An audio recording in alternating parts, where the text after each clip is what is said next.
श्री राम जय राम जय जय राम। श्री राम जय राम जय जय राम। श्री राम जय राम जय जय राम। श्री राम जय राम जय जय राम। श्री राम जय राम जय जय राम। श्री राम जय राम जय जय राम। श्री राम जय राम जय जय राम। श्री राम जय राम जय जय राम। श्री राम जय राम जय जय राम। अब बहुत एकाग्रचित, देखिए आपका मन बहुत चंचल होता है। सत्संग सुनते सुनते भी आपका मन, अगर आप एक गहराई से देखना चाहोगे तो कितनी बार न जाने कहाँ कहाँ चला जाता है। आपको लगता है कि मैं सत्संग में हूँ। मन की प्रेजेंस होनी चाहिए, शरीर की प्रेजेंस से काम नहीं बनता। अब मैं मुरली और रास की बात आपको बताना चाहूँ। अब उसके लिए भी आपका एकाग्र मन ना हो तो लाभ नहीं मिलेगा। मुरली क्या है? मुरली भी सोचिएगा, कन्हैया की मुरली जब वो बजती है तो औरों की बात ही क्या मतलब, निर्जीव समाधि में स्थित योगियों की समाधि भी टूट जाती है। यानी वृक्ष नहीं, ये तो चेतन है। जड़ पर्वत भी आंसू बहाने लगते हैं। नदियों में बहाव तेज होने लगता है। निर्जीव समाधि में स्थित योगी समाधि टूट जाती है। आप सोचिए, भगवान श्री राम का दर्शन करके वेदेही जनक को कैसे देगा ज्ञान हो गया? वो तो वेदेही थे, लेकिन भगवान का दर्शन, उनके सौंदर्य रूप को देखकर सारा ज्ञान प्रभावित हो गया। वो बंसी ध्वनि निकलते ही जड़ को चेतन और चेतन को जड़ बना देती है। बस यही जीवन मृत्यु है। बहुत ध्यान से सुनो। डॉक्टर कह रहे हैं अभी तो सांस चल रहे हैं, शरीर जड़ है। अब आप सोचिए, आपका शरीर, मेरा शरीर, सबका शरीर तो मिट्टी का है, पंचमहाभूत का है। ये जड़ है। उसकी बंसी अंदर है, बज रही है और चेतन का एहसास कराती है। जड़ को चेतन का एहसास हो रहा है। मैं मुख से बोल रहा हूं, हाथ हिल रहे हैं, पैर चल रहे हैं। आप बताइए, उसके निकलते ही, मुरली के निकलते ही, सांसों के निकलते ही ये पैर चलते क्यों नहीं?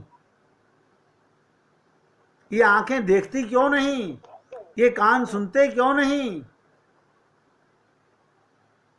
आप लोगों को लगता है नहीं, गोपियों ने सुनी होगी। अरे बाबा, तुम सुनते क्यों नहीं? तुम शांत होते नहीं? राम सुखदास जी कहा करते थे, चुप साधना। हम चुप नहीं होते। चुप होने का मतलब क्या? अंदर बाहर से चुप हो जाना। आपको बांसुरी सुनने लगेगी,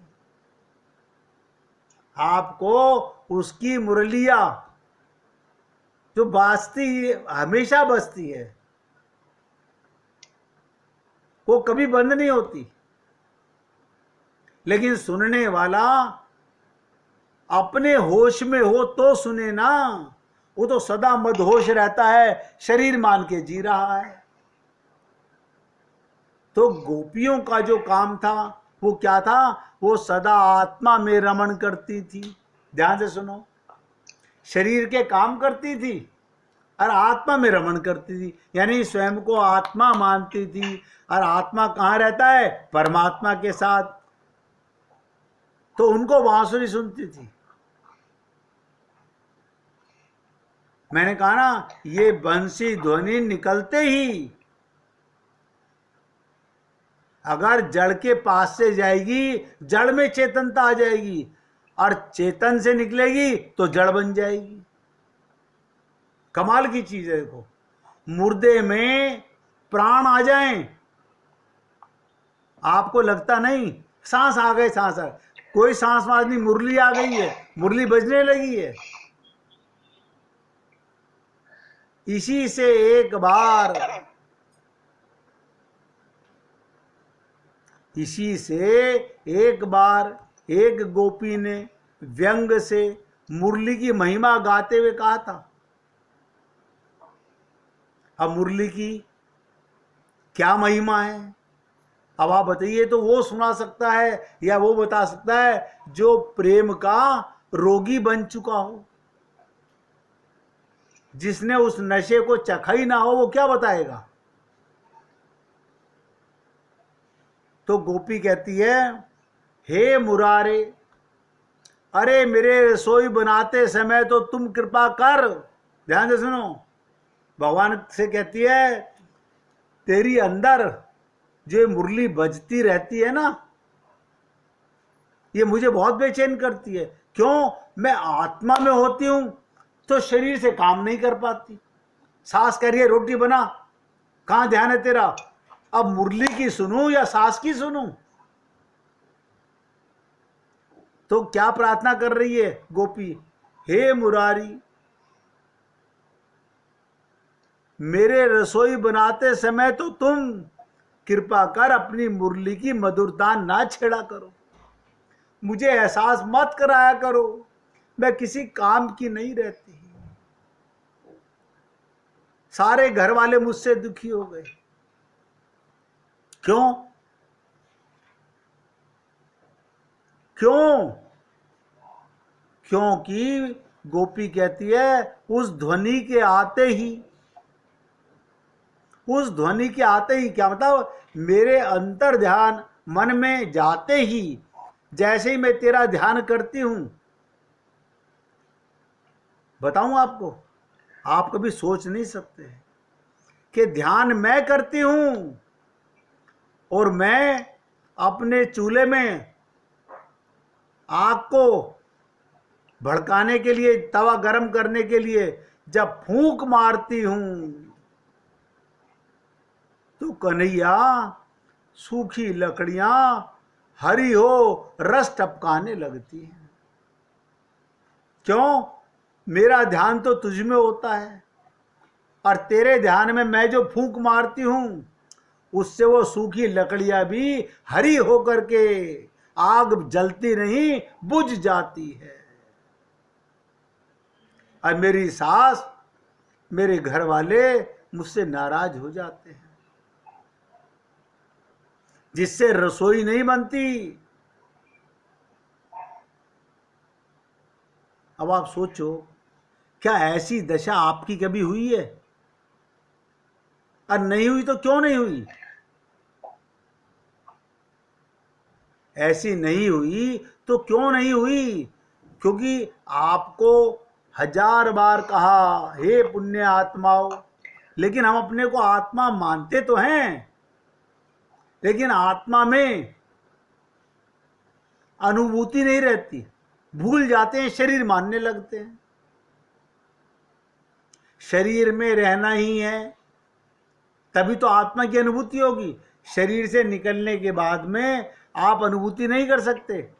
मैंने आपसे निवेदन किया, नित्य प्राप्त परमात्मा की अनुभूति, नित्य प्राप्त। देखो ध्यान से सुनो, मंदिर में जाके मूर्ति दिखेगी अंदर नित्य प्राप्त परमात्मा। क्या मतलब? सांसों में कन्हैया चल रहा है, नित्य प्राप्त परमात्मा की अनुभूति। हम बैंक में बैलेंस पड़ा है ये अनुभव कर रहे हैं, मेरे घर में 4 बेटे बेटियां ये अनुभव कर रहे हैं, सांसों का अनुभव नहीं कर रहे। वो नित्य प्राप्त है। भाई जी कुछ बोल रही थी आप? नहीं भैया जी। अच्छा, तो कहने का तात्पर्य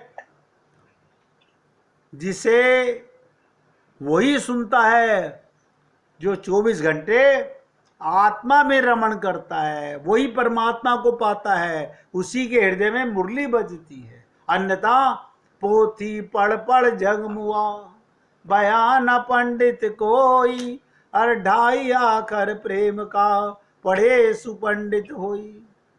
आज तो एक गोपी की बात बताई है, मैं भी एक साथ अनेक गोपियों की बात क्यों बताऊं? देखूं तो सही किसको तड़प है, किसको ललक है अपने आप को जागने की। कौन है जो तुम्हें रोक रहा है उस भगवान से जुड़ने के लिए? आपका ये पापी मन ये रोकता है। बहाना करते हैं परिवार वाले रोकते हैं ना, आपके मन में परमात्मा का संबंध कमजोर पड़ जाता है और शरीर के संबंध ज्यादा इंपॉर्टेंट हो जाते हैं, तो आप भगवान से लौ हटाकर संसार में लौ लगा लेते हो। मैं कहता हूं सबके साथ रहिए, सब में घुलिए मिलिए, सबका काम कीजिए, लेकिन 24 घंटे अनहद बाजत बांसुरी परमात्मा की उस मुरली को सुनते रहिए।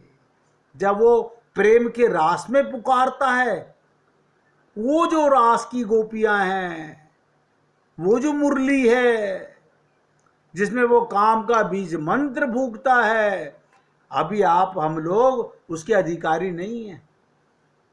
चर्चा आएगी सुना दूंगा, लेकिन अभी अधिकारी नहीं है।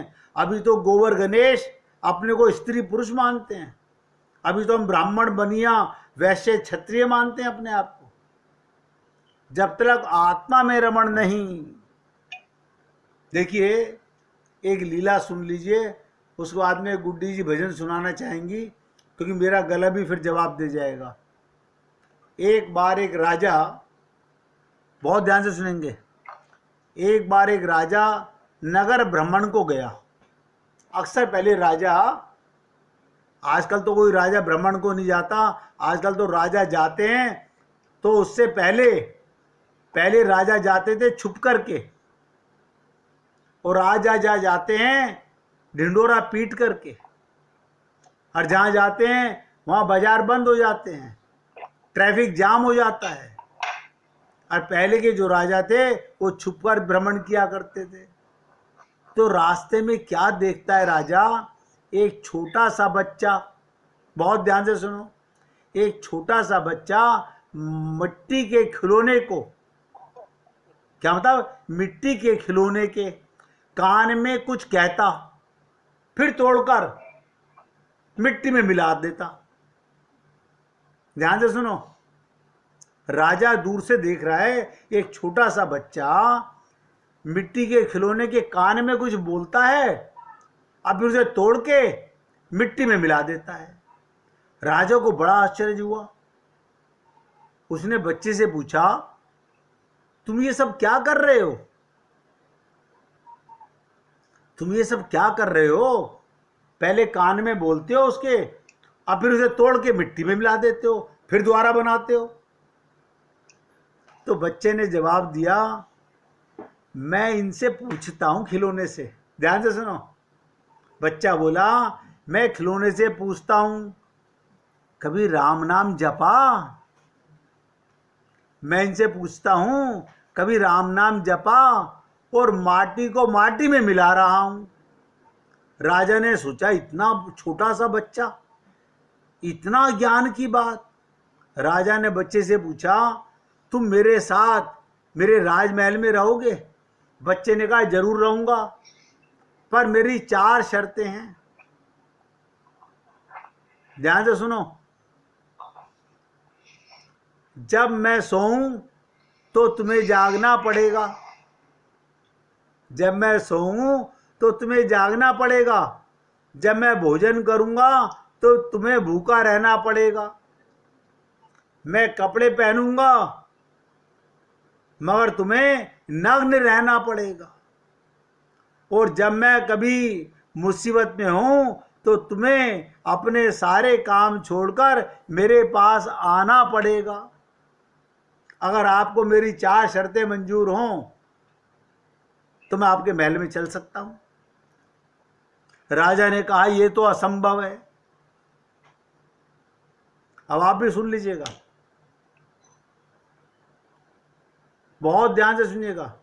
बच्चे ने क्या कहा राजा से, राजन तो मैं उस परमात्मा का आसरा छोड़कर आपके आसरे क्यों चलूं?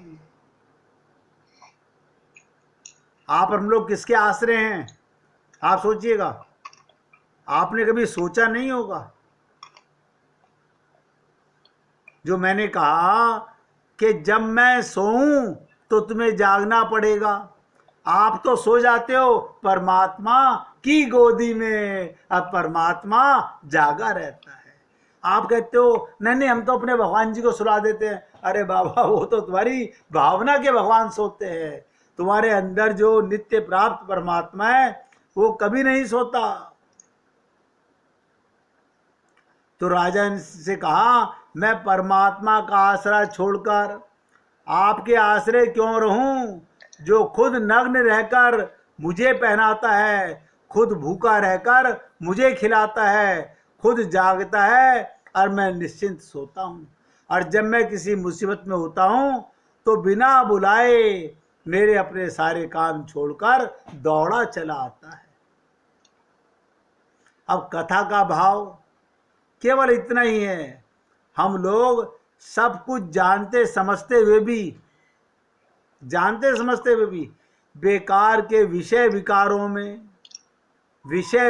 में उलझकर परमात्मा को भुलाए बैठे हैं, जो हमारी पल पल की संभाल कर रहा है, उस प्यारे के नाम को भुलाए बैठे हैं। अब देखिएगा, आपकी नाक पर मक्खी बैठे, आपको लगता होगा कि मैंने उड़ाई है, आपको लगता होगा कि मैंने उड़ाई है। आपके हाथ में ताकत कौन दे रहा है, कौन तुम्हें प्रेरणा दे रहा है मक्खी उड़ाने की? ये वहम है, आप करते हो। ये तो भक्त लोग जानते हैं, करते हो तुम कन्हैया, मेरा नाम हो रहा है। आज मैं अपने शब्दों को यहाँ विराम दे रहा हूँ। आप गुड्डी जी से भजन सुनिए, आगे गोपी की मुरली की चर्चा कल सुनाएंगे। सुनिए। मधुबन की लताओं में घनश्याम तुम्हें देखूं, घन घोर घटाओं में मेरे श्याम तुम्हें देखूं। मधुबन की लताओं में घनश्याम तुम्हें देखूं, घन घोर घटाओं में मेरे श्याम तुम्हें देखूं। तिरछे ही खड़े हो नटवर, तिरछा ही मुकुट सिर पर, तिरछे ही खड़े हो नटवर, तिरछा ही मुकुट सिर पर, अधरों पे धरी मुरली, घन घनश्याम तुम्हें देखो, अधरों पे धरी मुरली, घनश्याम तुम्हें देखो, घन घोर घटाओं में मेरे श्याम तुम्हें यमुना का किनारा हो और चंचल धारा हो,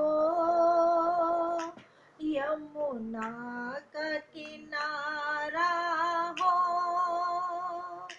और चंचल धारा हो,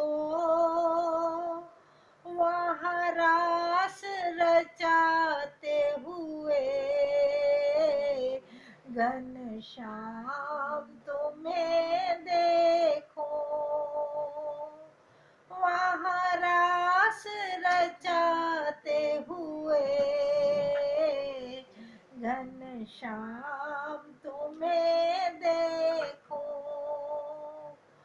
घन घोर घटाओं में मेरे श्याम तुम्हें देखो, एक तेरा ही सहारा हो और न कोई हमारा हो, एक तेरा ही सहारा हो और न कोई हमारा हो, मझधार में नैया में लहरों में तुम्हें देखो, मझधार में नैया में लहरों में तुम्हें देखो, घन घोर घटाओं में मेरे श्याम तुम्हें देखो, प्रभु ढूंढ रही तुमको ये अखियाँ वृंदावन में, प्रभु ढूंढ रही तुमको ये अखियाँ वृंदावन में, यमुना के किनारों पर मेरे श्याम तुम्हें देखो, यमुना के किनारों पर मेरे श्याम तुम्हें देखो, मेरे मन के मधुबन में प्रभु रास रचाया करो, मेरे मन के मधुबन में प्रभु रास रचाया करो, मेरे नैन तरसते हैं कभी इनमें भी आया करो, मेरे नैन तरसते हैं कभी इनमें भी आया करो,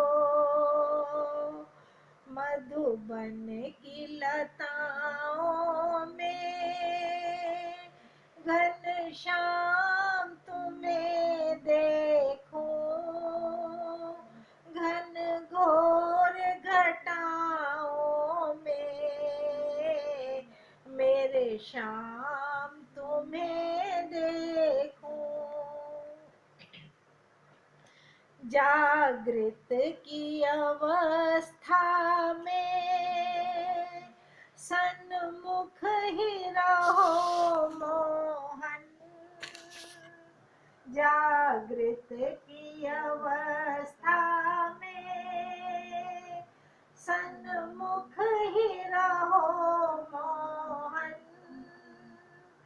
हर रात के सपनों में घनश्याम तुम्हें देखो, एक तेरे सिवा जग में मैं और न कुछ देखूं, एक तेरे सिवा जग में मैं और न कुछ देखूं, मधुबन की लताओं में घनश्याम तुम्हें देखूं, घोर गलियों में मेरे श्याम तुम्हें देखूं, एक आस है जीवन की हर पैर पैर तुम्हें देखूं, एक आस है जीवन की हर पैर तुम्हें देखूं। बोलिए वृंदावन बिहारी लाल की जय जय श्री राधे, जय जय श्री राधे। बोलिए लाल जी का मंगल हो, सभी भक्तों का मंगल हो। सबको राधे राधे भैया, राधे राधे भाई, राधे राधे। राधे राधे।